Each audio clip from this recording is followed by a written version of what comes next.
ప్రముఖ పుణ్యక్షేత్రం వేములవాడ శ్రీ రాజరాజేశ్వర స్వామి దేవస్థానానికి భక్తులు పోటెత్తారు. శ్రావణ సోమవారం కావడంతో స్వామి దర్శనానికి భారీగా తరలివచ్చారు. స్వామివారిని మహాన్యాకపూర్వక ఏకాదశ రుద్రాభిషేకం గావించారు ఆలయ అర్చకులు. సాయంత్రం అద్దాల మండపంలో మహాలింగార్చన చేయనున్నారు. శ్రావణ పౌర్ణమి సందర్భంగా రాజన్న ఆలయంలో ఋగ్వేద యజుర్వేద ఉపకర్మ జరగనుంది.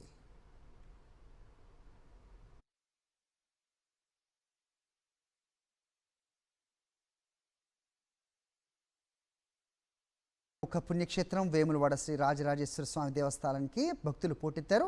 శ్రావణ సోమవారం కావడంతో స్వామి దర్శనానికి భారీగా తరలివచ్చారు. స్వామివారిని మహాన్యాకపూర్వక ఏకాదశ రుద్రాభిషేకం గావించారు ఆలయ అర్చకులు. సాయంత్రం అద్దాల మండపంలో మహాలింగార్చన చేయనున్నారు.